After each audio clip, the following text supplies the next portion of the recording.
Hey y'all, and thank you for tuning in this morning. We are on, finally, book 10 of the Dresden Files. This one is called Small Favor. So if you haven't bought this book yet, do go ahead and hold on for a little bit before you start following along. But if you do own this book, or if it is on the way, go ahead and open up your books. Get ready to listen to chapter 1 of book 10 called Small Favor. This one is quite a fun one here. This one is, like I said, this one's quite fun. I love kind of the picture there. Don't know how well you guys can see that. But I do want to thank you guys for tuning in today. And let's get started here on chapter 1. Winter came early that year. It should have been a tip-off. A snowball soared through the evening air and smacked into my apprentice's mouth. Since she was muttering a mantra-style chant when it hit her, she wound up with a mouthful of frozen cheer, which may or may not have been more startling for her than for most people, given how many metallic piercings were suddenly in direct contact with the snow. Molly Carpenter sputtered, spitting snow, and a round of hooting laughter went up from the children gathered around her. Tall, blonde, and athletic, dressed in jeans and a heavy winter coat, she looked natural in the snow setting, her cheeks and nose turning red with the cold. "Concentration, Molly," I called. I carefully kept any laughter I might have wanted to indulge in from my voice. "You've got to concentrate. Again." The children, her younger brothers and sisters, immediately began packing fresh ammunition to hurl at her. The backyard of the Carpenter house was already thoroughly chewed up from an evening of winter warfare, and two low fortress walls faced each other across the 10 yards of open lawn. Molly stood between them, shivering, and gave me an impatient look. "This can't possibly be real training," she said, her voice quivering with cold. "You're just doing this for your own sick amusement, Harry." I beamed at her and accepted a freshly made snowball from Little Hope, who had apparently appointed herself my squire. I thanked the small girl gravely and bounced the snowball in the palm for a few minutes. "Nonsense," I said. "This is wonderful practice. Do you think you are going to start off bouncing bullets?"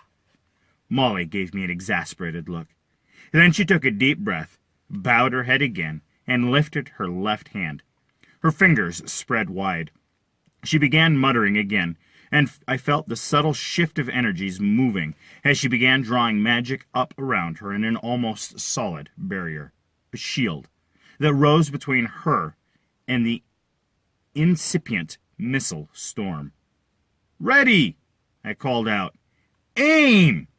Every single person there, including myself, threw before I got to the end of aim, and snowballs sped through the air, flung by children, ranging from the eldest, Daniel, who was 17, to the youngest, little Harry, who wasn't yet big enough to have much of a throwing arm, but who didn't let that stop him from making the largest snowball he could lift up. Snowballs pelted my apprentice's shield, and it stopped the first two, the frozen missiles exploding into puffs of fresh powder. The rest of them, though, went right on through Molly's defenses, and she was sputtering with several pounds of snow. Little Harry ran up to her and threw last with both hands, and shrieked merry triumph as his bread-loaf-sized snowball splattered all over Molly's stomach. "Fire!" I barked belatedly. Molly fell onto her butt in the snow, sputtered some more, and burst out in a long belly laugh. Harry and Hope, the youngest of the children, promptly jumped on top of her, and from there the lesson in defensive magic developed into the Carpenter children's long-standing tradition of attempting to shovel as much snow as possible down the necks of one another's coats. I grinned and stood there watching them, and for a moment later found the children's mother standing beside me. Molly took after Charity Carpenter, who had passed her coloring and build onto her daughter. Charity and I haven't always seen eye to eye. Well, in point of fact, we've hardly ever seen eye to eye. But tonight she was smiling at the children's antics. "Good evening, Mr. Dresden," she murmured. "Charity," I replied amiably. "This happen a lot?" "Almost always, during the first real snowfall of the year," she said. "Generally, though, it's closer to Christmas than Halloween." I watched the children romping. Though Molly was growing quickly, in a number of senses, she reverted to childhood easily enough here, and it did me good to see it. I sensed Charity's unusual intense regard and glanced at her, lifting an eyebrow in question. "You never had a snowball fight with family?" she said quietly. "Did you?" I shook my head and turned my attention back to the kids. "No family to have the fight with," I said. Sometimes the kids would try at school, but the teachers wouldn't let it happen. And a lot of times the other kids did it to be mean and said it to have fun. That changes things.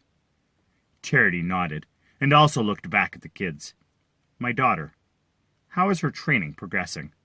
"Well, I think," I said, "her talents don't lie anywhere close to the same area as mine do, and she's never going to be much of a combat wizard." Charity frowned. "Why do you say that? Do you think she isn't strong enough?" "Strength has nothing to do with it, but her greatest talents make her unsuited for it in some ways." I don't understand." "Well, she's good with subtle things, delicate things. Her ability at handling fine, sensitive magic is outstanding and increasing all the time. But that same sensitivity means that she has problems handling the psychic stresses of real combat. It also makes the gross physical stuff a real challenge for her." "Like stopping snowballs?" Charity asked. "Snowballs are good practice," I said. "Nothing gets hurt but her pride." Charity nodded, frowning. "But you didn't learn with snowballs, did you?" The memory of my first shielding lesson under Justin DeMorn wasn't a practically sentimental one. Baseballs. "Merciful God," Charity said, shaking her head. "How old were you?" 13, I shrugged a shoulder. "Pain's a good motivator. I learned fast." "But you aren't trying to teach my daughter the same way?" Charity said. "There's no rush," I said. The noise from the children stopped, dropping to furtive whispers, and I winked at Charity. She glanced from the children to me, amusement evident in their face. Not 5 seconds later, Molly shouted, "Now!" and multiple snowballs came zipping toward me. I lifted my left hand, focusing my will, my magic, and drew it into the shape of a broad, flat disc in front of me. It wasn't a good enough shield to stop bullets, or even well-thrown baseballs, but for snowballs, it was just fine. They splattered to powder on my shield, revealing it in little flashes of pale blue light as a circular force centered on the outspread fingers of my extended left hand. The children laughed as they cried out their disapproval. I shouted, "Ha!" and lifted a triumphant fist. Then Charity, standing behind me, dumped a double handful of snow down the neck of my coat. I yelped as the cold ate my spinal cord, jumped up out of my tracks, and danced around trying to shake the snow out from under my clothes. The children cheered their mother on and began flinging snowballs at more or less random targets.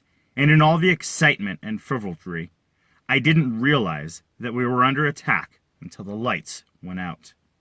The entire block plunged into darkness, the floodlights illuminating the carpenter's backyard, house lights in every nearby home, and the streetlights were all abruptly extinguished. Eerie, ambient wear-light reflected from the snow. Shadows suddenly yawned where there had been none before, and the scent of something midway between a shank and a barrel of rotting eggs assaulted my nostrils. I yanked my blasting rod out of its holder and the inside of my coat and said to Charity, "Get them inside." "Emergency," Charity said in a far calmer voice than I had managed. "Everyone into the safe room, just like in practice." The children had just begun to move when 3 creatures I had never seen before came bounding through the snow. Time slowed as the adrenaline hit my system, and it felt like I had half an hour to study them. They weren't terribly tall, maybe 5'6", but they were layered with white fur and muscle. Each had a head that was almost goat-like, but the horns atop them curled around to the front like bulls rather than arching back. Their legs were reverse-jointed and ended in hooves, and they moved in a series of single-legged leaps more than running. They got better air than a Chicago bull, too, which meant I was dealing with something with supernatural strength. Though, thinking about it, I couldn't actually remember the last time I dealt with something that didn't have supernatural strength. Which is one of the drawbacks of the wizard business. I mean, some things are stronger than others, sure. But it wouldn't much matter to my skull if a paranormal bruiser could bench press a locomotive, or if he were merely buff enough to juggle refrigerators. I trained the tip of my blasting rod on the lead what's-it, and then a bunch of snow fell from above my peripheral vision, landing on the ground beside me with a soft thump. I drew myself into a forward dive, rolled over one shoulder, and came to my feet, already moving laterally. I was just in time to avoid the rush of a fourth what's-it, which had knocked the snow loose just before it dropped down onto me from the treehouse Michael had built for the kids. I let out a hissing, burbling snarl.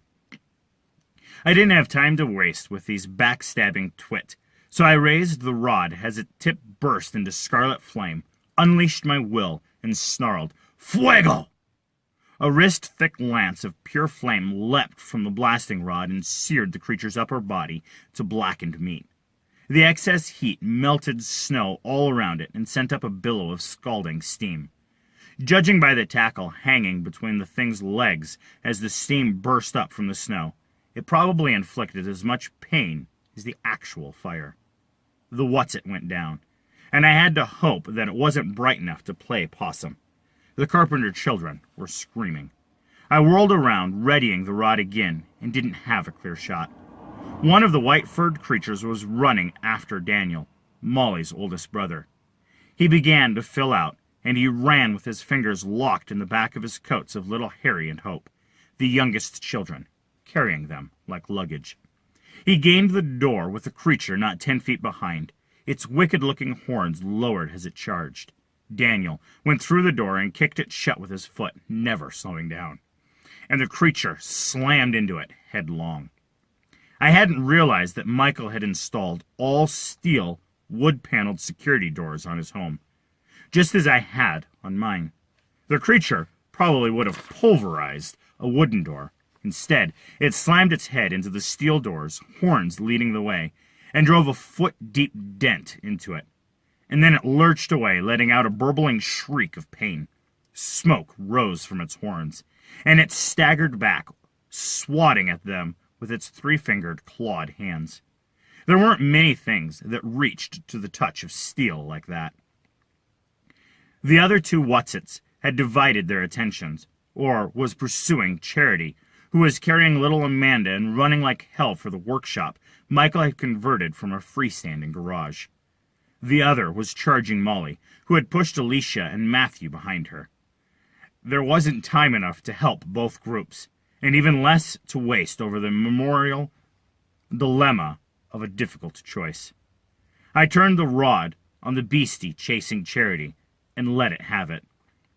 The blast hit it in the small of its back and knocked from its hooves. It flew sideways, slamming into the wall of the workshop, and Charity dashed through the door with her daughter. I turned my blasting rod back to the other creature, but I already knew that I wouldn't be there in time. The creature lowered its horns and closed on Molly and her siblings before I could line up another shot.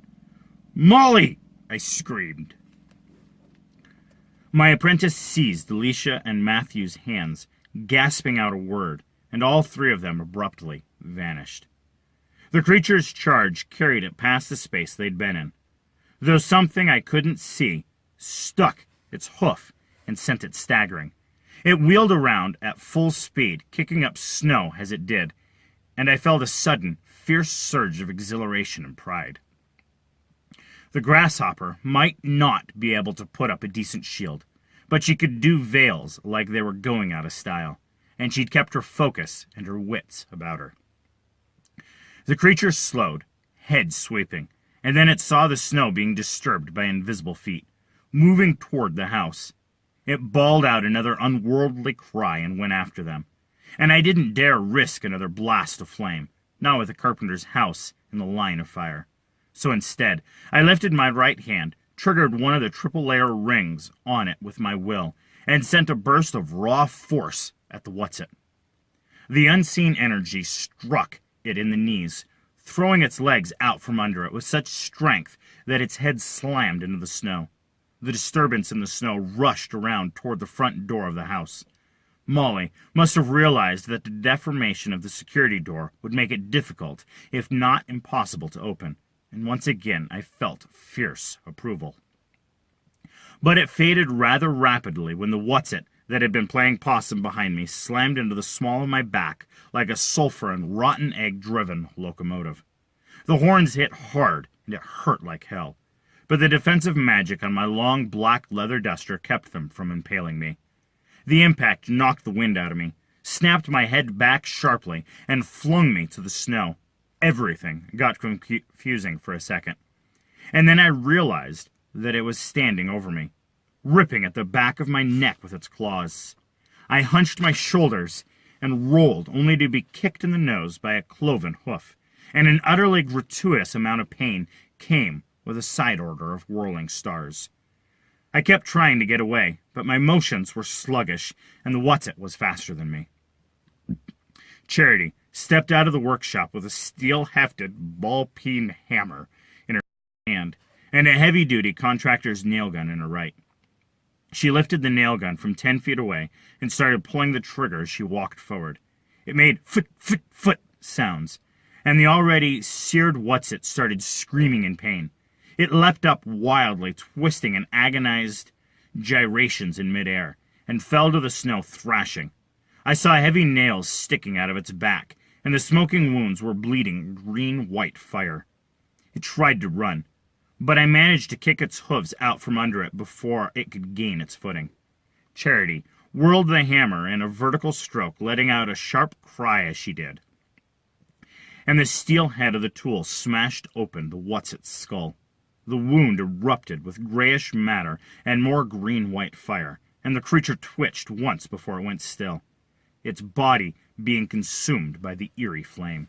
I stood up, blasting rod in hand, and found the remaining beasties wounded but mobile, their yellow rectangular pupilled eyes glaring in hate and hunger. I ditched the blasting rod and picked up a steel-headed snow shovel that had been left lying next to one of the children's snow forts. Charity raised her nail gun, and we began walking toward them. Whatever these things were, they didn't have the stomach for a fight against mortals armed with cold steel. They shuddered, as if they had been a single being, then turned and bounded away into the night. I stood there, panting and peering around me. I had to spit blood out of my mouth every few breaths. My nose felt like someone had superglued a couple of live coals to it. Little silver wires of pain ran all through my neck, from the whiplash of getting hit from behind, and the small of my back felt like an enormous bruise. "Are you all right?" Charity asked. "Fairies," I muttered. Why did it have to be fairies? Thank you for listening to Chapter 1 of Small Favor. Hopefully you guys during that had time to like, subscribe, and share this chapter with others. I do want to thank you guys so much for all the help that you guys have been to my channel, and you have a wonderful and blessed day.